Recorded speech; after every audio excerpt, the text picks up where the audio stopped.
안녕하세요. 여러분의 유튜버 리딩의 용용입니다. 오늘 여러분들에게 가져온 내용은 멘탈 매니지먼트입니다.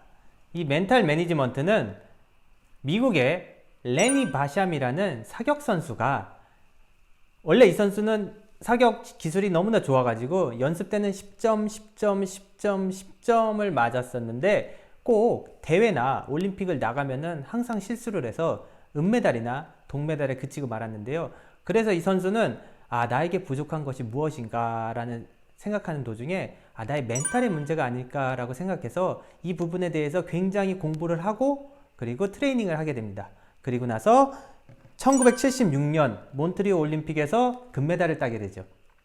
그리고 자신이 이렇게 공부한 이 멘탈 관리법을 미국 올림픽 대표 선수들에게도, 사격 선수들 뿐만이 아니라 다른 많은 분야의 선수들에게도 가르치게 되면서 1984년 LA 올림픽에는 멘탈 코치로서 미국의 올림픽 코치가 되고, 그로 인해서 미국에 굉장히 많은 금메달을 따게 됩니다. 그 이후 이 레니 바샴은 PGA 골프 선수들 혹은 미스 아메리카, 그리고 스왓, FBI, 그리고 대기업의 CEO들에게도 이 멘탈 매니지먼트를 가르치기 시작했습니다. 자, 그럼 이 멘탈 매니지먼트가 어떤 분들에게 필요하냐? 아까 말씀드린 것처럼 스포츠 선수들도 물론 필요하지만 내가 무언가 새로운 것에 도전하고 싶은데 자신감이 없을 때, 혹은 조금 더 높은 목표에 달성하고 싶은데 뭔가 좀 부족함을 느낄 때, 그리고 지금의 내가 아니라 조금만 더 변화한, 좀 더 행복한 새로운 나로 변화하고 싶을 때 필요한 게 바로 이 멘탈 관리법입니다.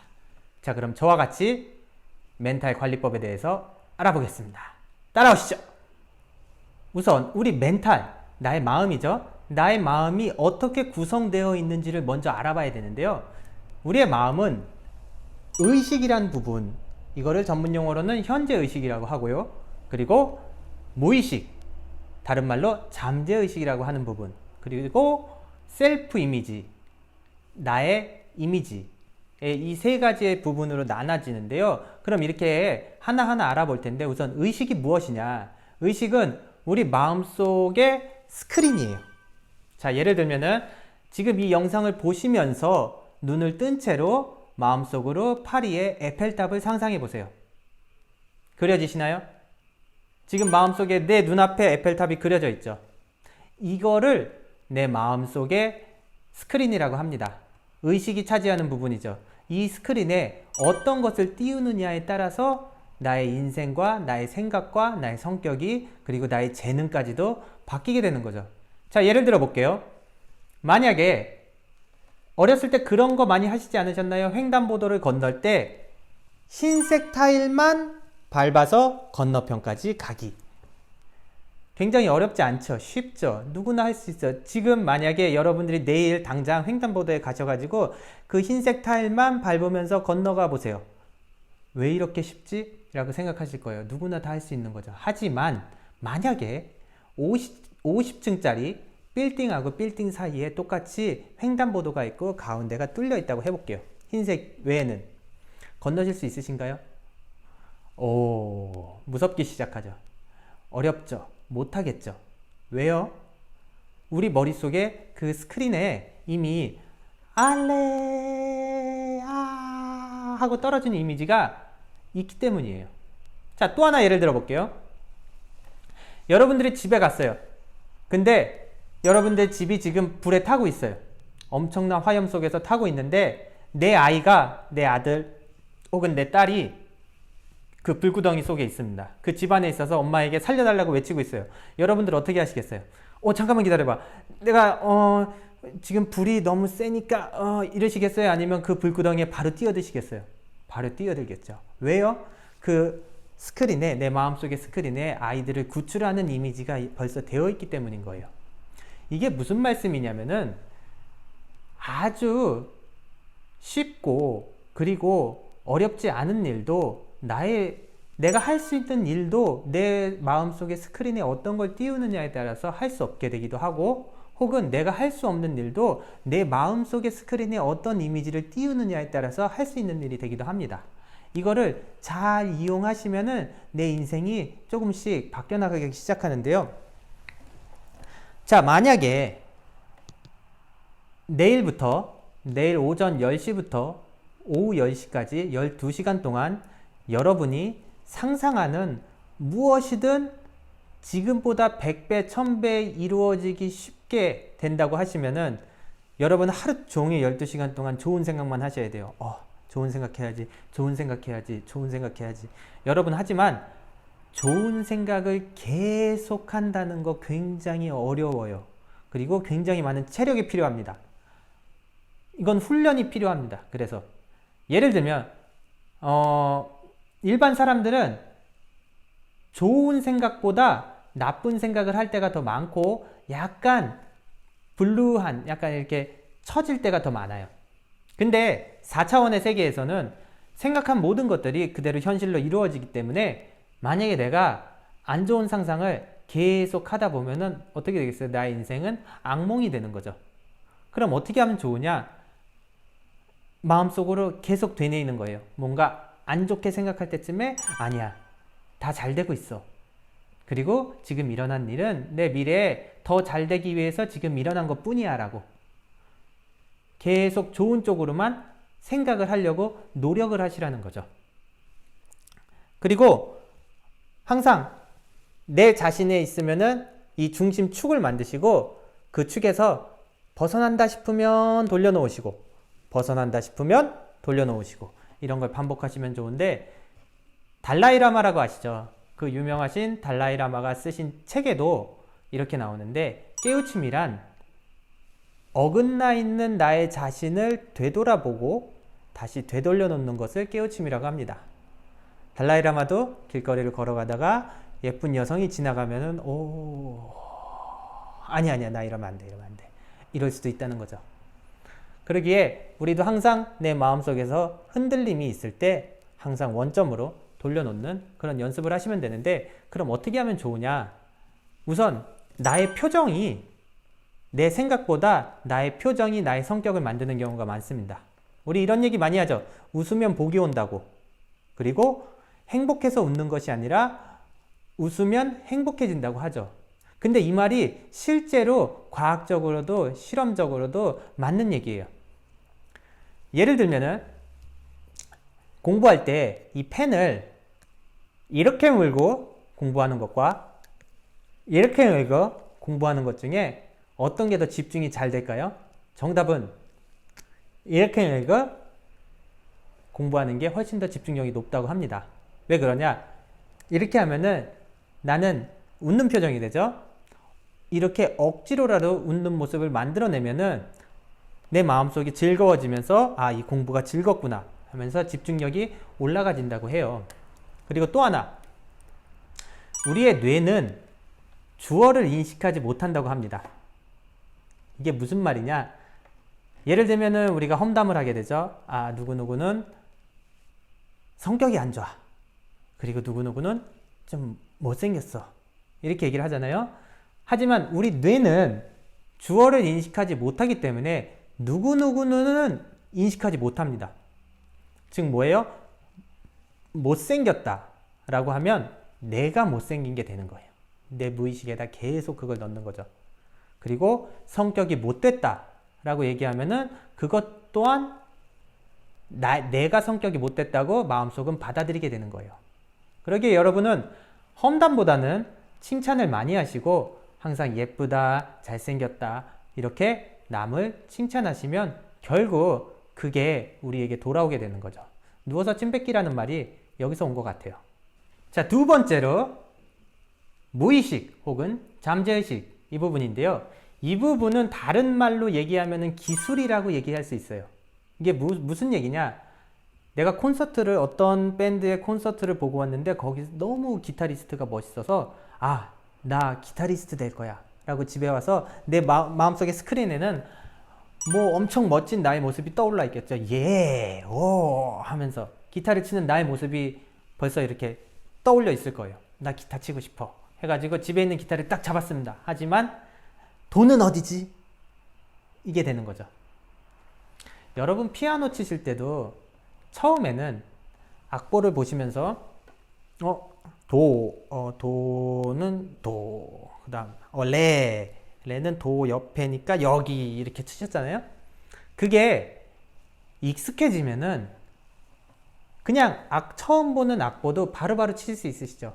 그리고 음만 듣고도 그걸 칠 수 있게 될 정도가 됩니다. 지금 무슨 얘기냐? 반복 학습이 중요하다는 거예요. 계속 반복함으로 인해서 내 무의식에까지 그거를 넣어버리면 의도하지 않아도 자연스럽게 될 수 있다는 겁니다. 예를 들면 자동차 운전하는 것도 그렇지 않나요? 차 운전하는 거 굉장히 사실은 어렵고 비트가 빠른 겁니다. 자, 차 문을 열어서 시동을 걸고 사이드 브레이크를 내리고 그리고 라이트를 켜면서 기아를 변속하고 그리고 사이드 미러 체크하고 백밀러 체크하면서 창문도 좀 열고 더우니까 창문 열고 그리고 음악도 라디오도 키면서 옆에 사람하고 얘기하면서 달리면서 심지어는 스마트폰까지 하죠. 굉장히 어려운 이것들을 우리는 너무나 쉽게 합니다. 왜? 반복 학습을 통해서 매일 운전함으로 인해서 너무나 익숙하게 만들고 심지어는 그걸 하는 도중에 다른 것도 할 수 있게끔 만들어주는 거죠. 이걸 기술이라고 하고 그리고 그거에 바로 우리 무의식이 하는 일이 됩니다. 그래서 또 하나 예로 제가 일본어를 조금 하는데요. 일본어로 제가 처음 공부했을 때 제가 일본에 갔을 때 이제 노트에다가 이렇게 계속 적었어요. 점심에 하는 인사는 곤니치와 그리고 나는 하승용이라고 합니다. 와타시와 승용 데스. 이런 식으로 쭉 적어 나갑니다. 그래서 모르는 사람에게 곤니치와 와타시와 승용 데스 라고 얘기하면은 그쪽에서 뭐라고 얘기하죠? 없어. 안 적혀있어. 마타이마쇼 또 만나요 하고 헤어지고 그 다음 또 만나면 곤니치와 하지메마시테 처음 뵙겠습니다 이렇게 얘기를 하는 거죠. 그러면서 계속 늘려나가는 거예요. 이 노트를 늘려나가면서 처음에는 이걸 보면서 얘기했던 것들이 시간이 지나면은 이 질문에 대한 대답은 4페이지에 밑에서 두 번째 있을 거야. 이렇게 또 얘기도 하고 그러다 보면은 점점 이게 없이도 이 노트가 없이도 일본어가 말할 수 있게 되는 거죠. 저는 노력한 게 없습니다.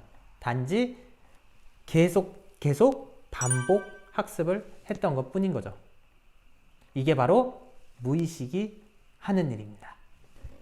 자, 세 번째로 셀프 이미지인데요. 이 셀프 이미지는 다른 말로 나다움을 얘기합니다. 내가 어떤 사람인지를 내가 생각하는 나의 이미지를 얘기해요. 사람은 태어날 때부터 모든 재능을 갖고 태어난다고 합니다. 하지만 내가 나를 제한함으로 인해서 나의 리미트를 설정함으로 인해서 내 성격, 나의 개성이 만들어진다고 해요. 나는 매운 걸 먹지 못해. 나는 이런 성격이 아니야. 나는 뭐 개방적인, 외향적인 성격이 아니야. 내성적인 성격이야. 나는 뭐가 싫어. 나는 락음악이 싫어. 나는 이런 식으로 내가 싫은 것들 혹은 내가 안 되는 것들을 제한함으로 인해서 내 성격이 만들어진다고 해요. 하지만 실제로는 우리는 더 많은 것을 할 수 있고 더 많은 재능을 갖고 있음에도 불구하고 나를 더 작게 만듭니다. 우리는 지금의 나에서 안 좋아지는 것에 대한 불안함도 있지만 지금보다 더 나아지는 것에 대한 불안함도 가지고 있어요. 그래서 지금 이 순간 딱 요만큼 여기도 벗어나지 않고 여기도 벗어나지 않는 이 존을 컴포터블 존, 컴포트 존이라고 하는데 굉장히 편한 상태인 거예요. 그러기에 이 상태를 우리 몸은, 우리 정신은 항상 유지하고 싶은 거죠. 지금보다 더 넘어가길 원하지 않아요. 이런 거를 전문 용어로 호메오시스터스라고 하는데 항상성이라고 합니다. 항상 우리는 그 지금의 어제와 같은 나, 오늘과 같은 내일의 나를 계속 유지시키려고 해요.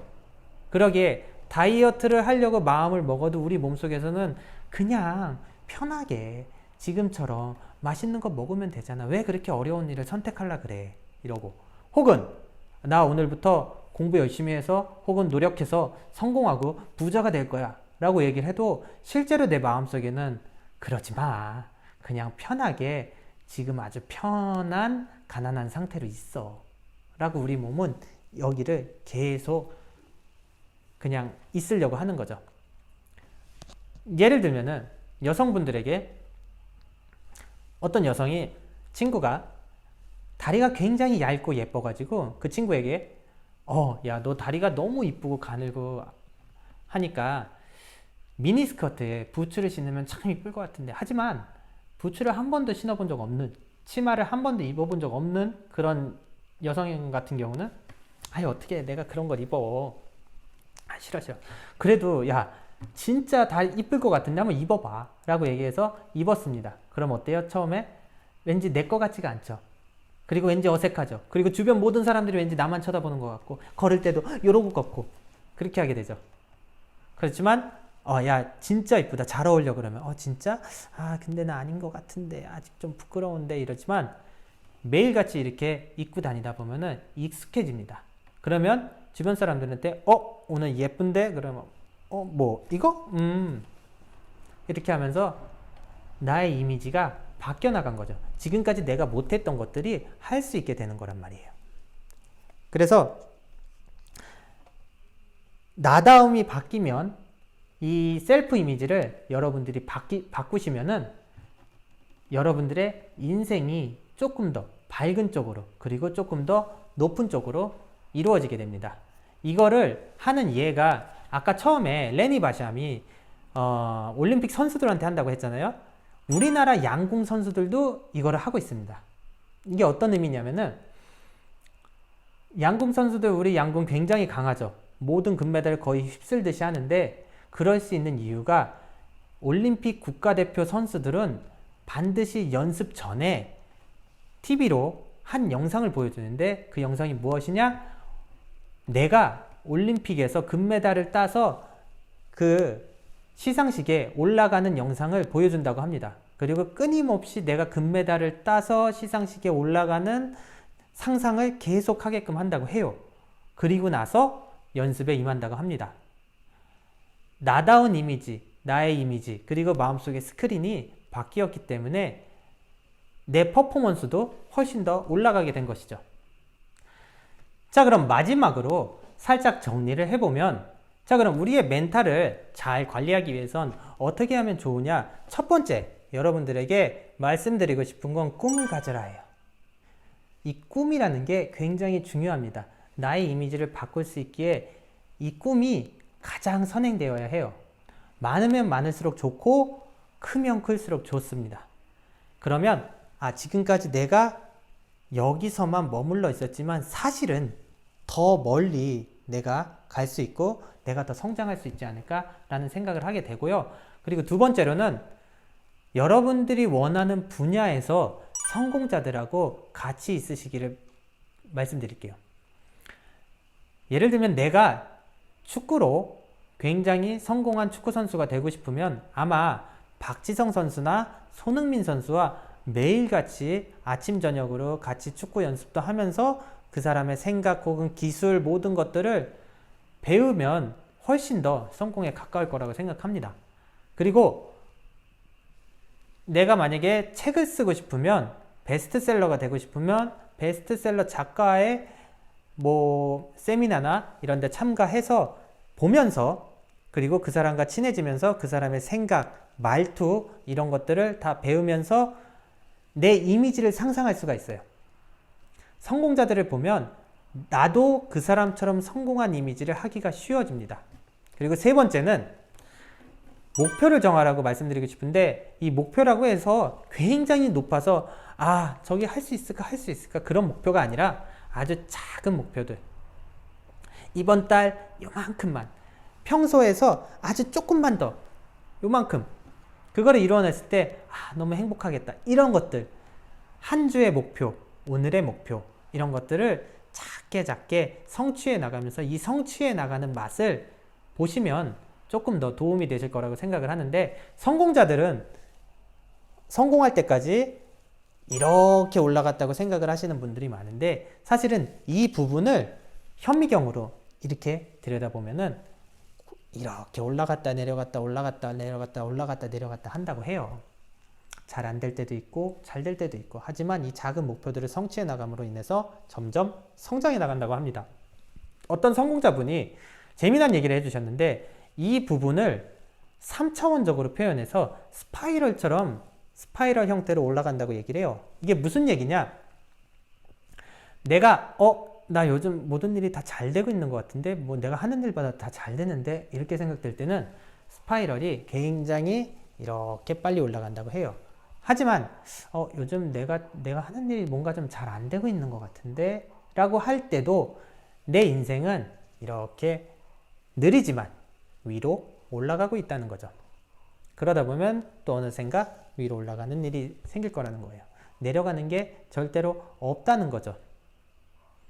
그래서 여러분들의 스크린에 항상 좋은 생각과 좋은 거를, 그리고 좋은 언어를 쓰셔가지고 이 좋은 것들을 이 스크린에 그리시고, 그리고 나의 셀프 이미지, 내 자신의 이미지를 항상 바꾸시면서 나는 더 할 수 있어, 나는 이런 사람이 아니야, 사실 나는 이런 사람이야 라고 나의 셀프 이미지를 바꾸면서 반복 학습을 통해서 멘탈을 관리해 나가셨으면 좋겠습니다.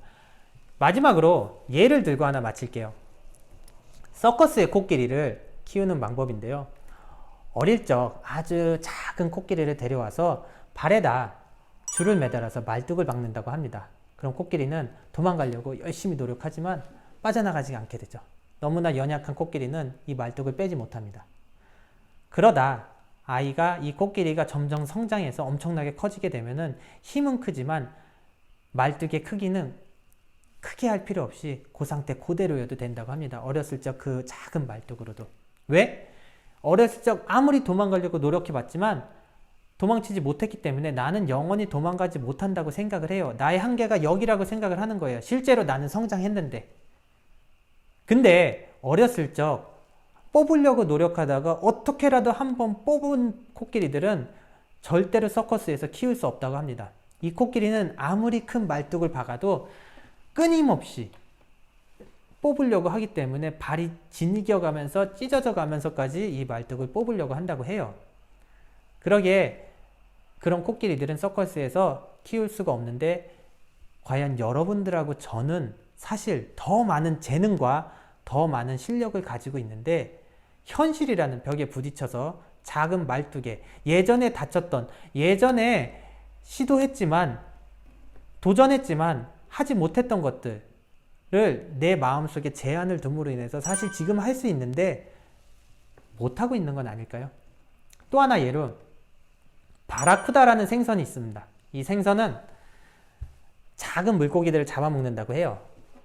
이렇게 잡아먹고 사는데 어항에다 바리쿠다들과 그리고 작은 물고기들을 같이 넣어줍니다. 그리고 그 사이에다가 유리막을 넣어주죠. 투명한 유리막을 넣어주면 처음에 바라쿠다들이 여기 먹이가 있잖아요. 그러니까 입인지 얼굴인지 모르겠지만 콩콩콩콩 부딪히겠죠? 계속 먹으려고 하지만 부딪혀서 넘어갈 수 없습니다. 이게 너무 오래되다 보면은 바라쿠다들도 더 이상 나는 이쪽으로 갈 수 없는구나 라고 하고 포기하게 된다고 해요. 그때 이 유리막을 제거해줘도 이 바라쿠다들은 절대로 이쪽으로 넘어가지 않는다고 해요. 자, 그럼 이 바라쿠다들이 이 작은 물고기들을 다시 먹게 할 수 있는 방법이 무엇일까요? 야생의 바라쿠다 한 마리를 어항 속에 넣으면 됩니다. 이 야생의 바라쿠다들은 이 유리막을 경험해 본 적이 없기 때문에 들어가자마자 바로 자기가 좋아하는 작은 물고기들을 잡아먹게 되죠. 그럼 어떻게 돼요? 지금까지 이쪽으로 오지 못했던 어항 속에 살던 바라쿠다들이 눈이 번쩍 뜨이면서 마법에서 풀리게 되는 거죠. 하면서 이쪽으로 넘어가기 시작하는 거죠. 여러분들과 혹은 제가 그런 야생의 바라쿠다가 되어서 내 인생을 바꾸고 더 행복해지고 더 성공하면서 그리고 주변의 사람들까지 더 행복하게 만들어줄 수 있는 그런 영향력 있는 인물이 되었으면 하는 마음에 이 영상을 만들어 봤고요. 이 영상이 좋으셨다면 구독과 좋아요, 알람 설정까지 잊지 말아 주시고 다음에도 또 좋은 영상으로 찾아뵙겠습니다. 굿바이!